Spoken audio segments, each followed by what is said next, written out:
দিলি কি হবে আর হ্যাঁ দিলি কি হবে, এটা তো জিলাফের ম্যাচের মতন একটা খেলতেছ না। হ্যাঁ না পুত্রী আমি এটা কিছু বুঝিনি, হ্যাঁ যে হ্যাঁ দিলি কি হবে আর না দিলি কি হবে, এটা তো একটা বুঝার মতন এটা, কিন্তু সেই বুঝার টুক মাথার মধ্যে খেলতেছে না। প্রার্থীরা এটা বলতেছে না যে কি জন্য হ্যাঁ দেবেন, ভোট তো চাইতে আসে বলে না যে হ্যাঁ ভোট দেন, এখন যেখানে যাচ্ছে সেখানেই তো ভোট চালিবারে ভোটের তো করছি যে হ্যাঁ দেবেন, এখন না দিলি কি হবে আর হ্যাঁ দিলি কি হবে, এটা তো জিলাফের ম্যাচের মতন একটা খেলতেছে না, বুঝতে পারেন? এইটি বুঝার জন্য অনেক অনেক সময় রাত্রেও ভাবি যে হ্যাঁ না অর্থটাকে, হ্যাঁ করলে কি হবে আর ন্যায় দিলি কি হবে, এটা তো বোঝা এখন আপনাকে হয়তো কলাম যে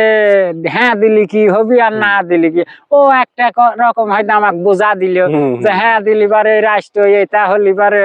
হয়তো দেখা যাচ্ছে বিচার আচার যা হবে সব একের মাধ্যমে, মানে সবাই যে তোর হ্যাঁ চাই সেই তোরই হবে, আর যারা না চাবি তারা নার পক্ষে, যে হয়তো সরকার এইটি করতেছে আমরা এই পক্ষবাদী না,